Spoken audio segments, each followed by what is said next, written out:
Hello everyone, welcome back to my channel. और कैसे हो आप सब लोग? आप लोग कमेंट करके ज़रूर बताना। एंड अभी हम लोग निकल रहे हैं प्रयागराज संगम स्नान के लिए। तो बस कानपुर से मैं निकल रही हूँ प्रयागराज के लिए। एक दिन पहले मैं कानपुर पहुँच गई थी। उसका ब्लॉग मैं बाद में शेयर करूँगी, तो मैं ये पहले शेयर किए दे रही हूँ।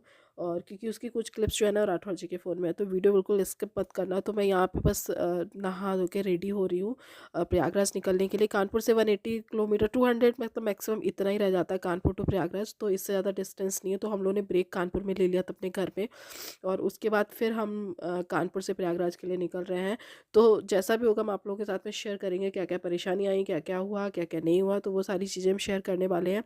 क्योंकि डर बहुत था, बच्चे के साथ में लेके जा रहे थे तो थोड़ा सा लग रहा था कितना पैदल चलना पड़ेगा, क्या करना पड़ेगा। क्योंकि वहाँ जाने के बाद ही सिचुएशंस पता चलती है। फिलहाल भगवान का नाम लिया और घर से निकल लिए। और कहते हैं ना कि जब भगवान का नाम लेके निकलो तो सब कुछ चीज़ें, सारी चीज़ें बस अच्छी अच्छी होती हैं आपके साथ में। तो यहाँ पे बस मैं रेडी हो रही हूँ हल्का फुल्का सा ही, क्योंकि बहुत ज़्यादा नहीं, क्योंकि बहुत ज़्यादा मेकअप करके तो आप बाहर निकल नहीं सकते हो। क्योंकि वहाँ पे बहुत धूल धूप सब बहुत सारी चीज़ें रहेंगी। तो बट मॉइस्चराइज़र वगैरह बहुत सारी चीज़ें लगाना ज़रूरी होता है। और मतलब हम लोग सैटरडे संडे पे नहीं निकले, हम लोग बीच में निकले। हम फ्राइडे जा रहे हैं। थर्सडे हम कानपुर पहुँचे थे, फ्राइडे हम जा रहे हैं। क्योंकि सैटरडे संडे पता चल रहा है कि बहुत रश वैसे ही हो जा रहा है। तो इसलिए हम फ्राइडे निकल रहे हैं यहाँ से। तो बहुत सारी चीज़ें, ट्रैफिक जैम की भी समस्या बहुत ज़्यादा आ रही है। सुनने में ऐसा आ रहा है कि अभी तो थोड़ा ट्रैफिक खुला हुआ है। और जब हम रात में आ रहे थे तब तो जैसे गूगल मैप पे इतना ट्रैफिक नहीं दिखा रहा था। और अभी देखते हैं क्या सिचुएशन बनती है। तो हम लोग जहाँ से मॉर्निंग में ही निकल रहे हैं, हम लोग का टारगेट है कि हम ना रात तक वापस कैसे भी करके आ ही जाएंगे नेक्स्ट डे तक। क्योंकि फिर सैटरडे संडे पड़ जाएगा, वीकेंड में और भी ज़्यादा रश हो जाएगा। इसलिए हमारी कोशिश है कि हम कैसे भी करके आज निकल के स्नान करने के बाद हम घर वापस आ जाएँ। और बच्चा साथ में है तो बच्चे के साथ में थोड़ा सा सोचना पड़ता है, क्योंकि बच्चा इतना चल भी नहीं पाते हैं, बहुत सारी चीज़ें होती हैं। तो बस मैं यहाँ पे हो गई रेडी। तो चलिए जैसे जैसे चीज़ें आएंगी, अब हम लोग नाश्ता वाश्ता करके बस घर से मजबूती से निकलने वाले हैं। बहुत सारी चीज़ें, जैसे आप लोग भी जा रहे हो तो पानी की बॉटल्स आपकी गाड़ी में होनी चाहिए। खाने पीने का मिनिमम अरेंजमेंट होना चाहिए, जिससे कि आप ट्रैफिक जैम में फंसते हो तो बहुत सारी प्रॉब्लम ना आए आपके साथ में। तो बस अभी देखो हम कानपुर से निकल लिए हैं और आरुष कुछ यहाँ पे बता रहे हैं।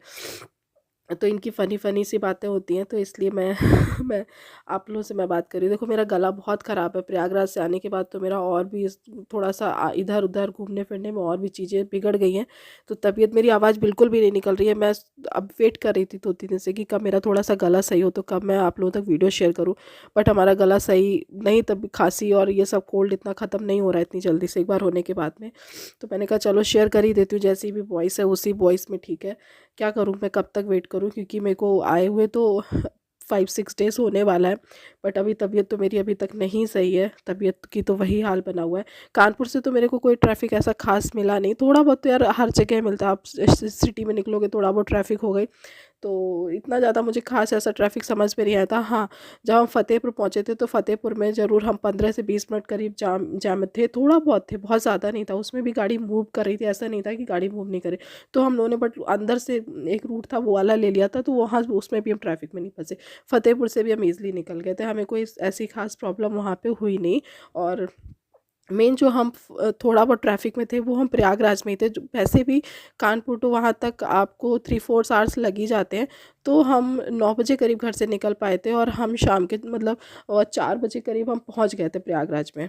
तो इतना खास हम ऐसे बहुत ज़्यादा ट्रैफिक में नहीं फंसे। हाँ, 1-2 घंटे एक्स्ट्रा हमको लग गए, क्योंकि जो पार्किंग में जब जा मेन था कि प्रयागराज में एंटर करने के बाद जब पार्किंग के बीच में वहाँ तक पहुँचने में जो जाम बढ़ रहा था वहाँ पे बहुत था। वहाँ पे हमें करीब करीब 10-10 15-15 मिनट गाड़ी रोकनी पड़ रही थी।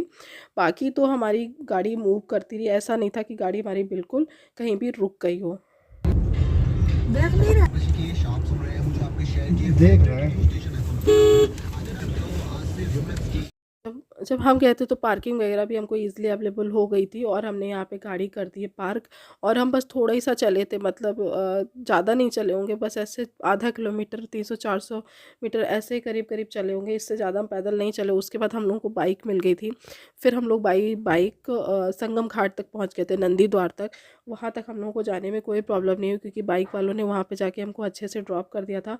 फिर जो संगम घाट के किनारे किनारे किनारे किनारे पैदल ही हम लोग चले गए थे वहाँ से। और फिर क्योंकि आप वहाँ तक गए हो इतनी दूर तक और आप वॉक ना करो, थोड़ा बहुत चलो ना, कुछ देखो नहीं, तो वो भी समझ में नहीं आता है। क्योंकि आपको बहुत सारी छोटी छोटी चीज़ें, बहुत सारे डिफरेंट टाइप के लोग, बहुत सारे चीज़ें जो वहाँ पे कुछ लोग कुछ सेल कर रहे हैं, कहीं कुछ कर रहे हैं, कहीं कुछ कर रहे हैं, तो वो सारे जो नज़ारे होते हैं ना, वो आप डायरेक्ट अगर आप किसी व्हीकल से जा रहे हो तो वो सारी चीज़ों का आनंद नहीं उठा सकते हो। तो उन सब के लिए आपको पैदल चलना पड़ेगा, चीज़ों को समझना पड़ेगा, देखना पड़ेगा।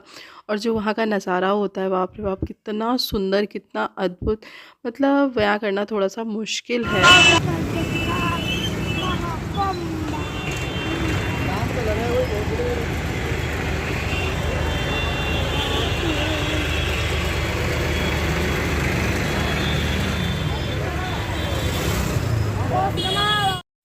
तो हम लोग जब पहुँचे थे तो वैसे ही इवनिंग का समय हो रहा था, शाम का वक़्त हो रहा था, तो शाम के वक़्त तो वैसे ही बहुत सारी चीज़ें बहुत सुंदर दिखने लगती हैं, पूरी लाइटिंग्स इतना ज़्यादा सुंदर लग रहा था, ऐसा लग रहा था कि दिवाली अभी आ गई है। मतलब दिवाली से पहले वाली दिवाली का सेलिब्रेशन, इस तरह से इतनी सारी लाइट्स, इतना सारा उजाला, बहुत सारी चीज़ें, मतलब वहाँ पे आपको लग ही नहीं रहा था, क्योंकि फ़ील नहीं होगा कि ये दिन है कि रात का समय है।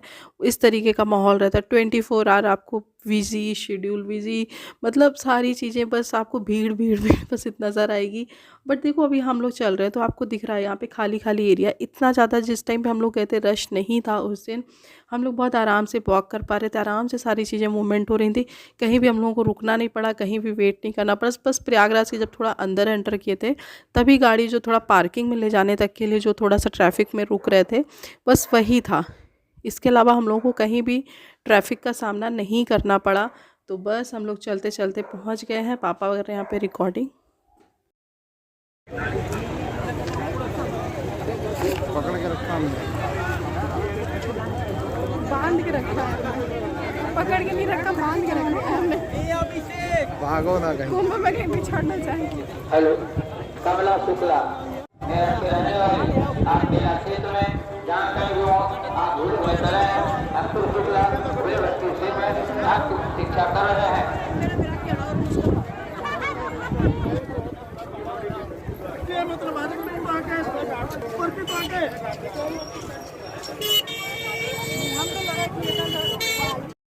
तो जैसे जैसे हम लोग संगम घाट के करीब पहुंच रहे थे ना, वैसे वैसे मन इतना खुश होता जा रहा था, अंदर से जो शांति फील हो रही थी आप सोच नहीं सकते। मतलब कि वहां जाने के बाद का जो एक सुकून मिलता है दिल को, वो आप मतलब आप सिर्फ वहीं जाके उस सुकून को फील कर सकते हो। और वो सुकून कहीं नहीं, जब हम संगम में डुबकी लगाते हैं, नहाते हैं, स्नान करते हैं, मतलब नहाना नहीं बोलेंगे, स्नान करना बोलेंगे।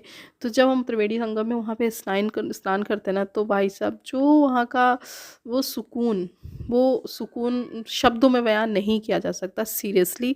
पूरे दिन की थकान, निकले हुए सब कुछ ऐसे गायब होती है ना एक चुटकी में। आप वो उस चीज़ का जो वो है ना, वो आप वहाँ जाके ही उठा सकते हो आनंद, इसके अलावा आप कोई ऑप्शन नहीं है आपके पास में। तो बस हम लोग संगम की तरफ धीरे धीरे धीरे धीरे बढ़ते हुए, बहुत मज़ा आ रहा था, बिल्कुल भी थकान भी फील नहीं हो रही थी, कुछ नहीं हो रहा था, क्योंकि ऐसा कुछ हम लोग को बहुत ज़्यादा चलना भी नहीं पड़ा। ये भी एक रीज़न है कि हम लोग को इसलिए भी थकान नहीं, मेरे को थोड़ा सर दर्द हो गया था वहाँ पहुँचने से पहले, तो मैंने फिर मेडिसिन ले ली थी, और उसके बाद तो बस सर दर्द भी चुटकियों में गायब। और ऐसे छोटे छोटे से बच्चे आप देख सकते हो, ये अपना कर्तव्य दिखा रहे हैं, किसी को डिस्टर्ब नहीं कर रहे हैं। आपको जो यहाँ पे दान देना है, जो करना है, तो वो आप कर सकते हो। मतलब ऐसे आपको बहुत लोग मिल जाएंगे जिनको आप डोनेट कर सकते हो, जो आपकी श्रद्धा बनती है। हम नहीं कह रहे बहुत सारा करो, जो आपके मन में आस्था हो, जितना हो आप उतना कर सकते हो, बट थोड़ा बहुत करना चाहिए। कुंभ में स्नान के बाद वैसे ही दान करने का थोड़ा सा महत्व होता है। तो आपके हाँ अगल बगल जो आपको दिखाई देता है, अगर आपके सामने कोई आता है तो आप उसको कुछ ना कुछ दान में ज़रूर दे दें। तो बस हम लोग बस पहुंचने वाले हैं, और इसके बाद करेंगे स्नान। और व्यवस्थाओं की बात करें ना, तो योगी जी ने इतनी अच्छी व्यवस्थाएं की है ना, मतलब आप सोच भी नहीं सकते हो। कहते हैं ना कि आप वहाँ पे जा रहे हो तो जिसका जैसा नज़रिया होगा ना, आप उसी नज़र से उसको देखोगे। तो हमें जो वहाँ पे दिखा ना, सब कुछ बहुत अच्छा दिखा। आप जिस नज़र से वहाँ पे जा रहे हो, आपको वही चीज़ वहाँ पे नज़र आएगी।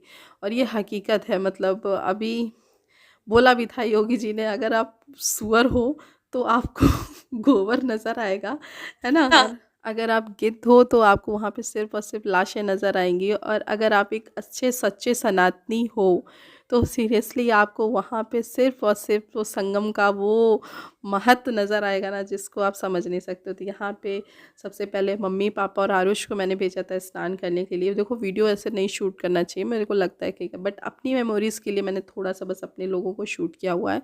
और क्योंकि ये स्नान और ये बहुत कहते हैं ना दोबारा नहीं, पता नहीं मिलेगा या नहीं मिलेगा। तो यहाँ पे आरुष तो निकलने का नाम ही ले रहे थे। हम लोग निकल भी आए थे, फिर वो दोबारा अकेले चला गया था। और तो वो डूबने लायक ऐसा एरिया भी नहीं था, कुछ भी बहुत ज़्यादा गहरा नहीं था, तो वो आराम से स्नान कर पा रहा था वहाँ पे।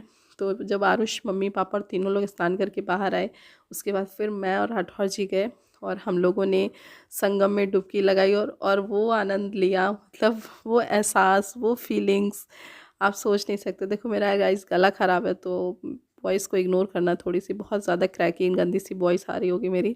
और जबकि मैंने आधी वॉइस ओवर 2 दिन पहले करी थी, उसके बाद मैंने नहीं कर पाई थी। मैं आफ्टर 2 डेज़ बाद फिर से मैं वॉइस ओवर कर रही हूँ और मैं अब वीडियो को शेयर करूँगी आप लोगों तक। जय श्री राम। हर हर गंगे, हर हर गंगे, हर हर महादेव, हर हर गंगे।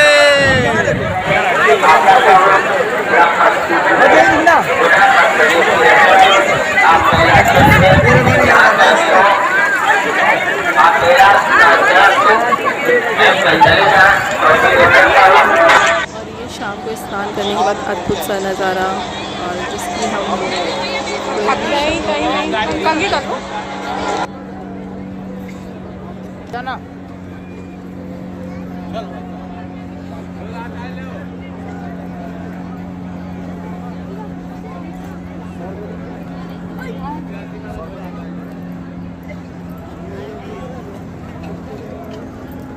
आज टीका लगवा देते पहले।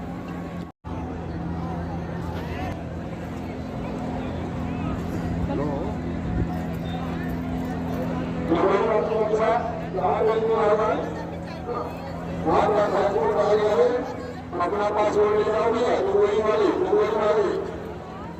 अपना पासवर्ड ले जाओ भाई साहब। तो भाई साथ साथ में यहाँ पे आरती की तैयारी भी हो रही है। सभी चीज़ें लोग हैं, आरती की तैयारी भी कर रहे हैं। जगह जगह पे आरती होती है, यहाँ पे जो नज़ारे भी अलग ही होते हैं। हर गंगे, हर हर महादेव।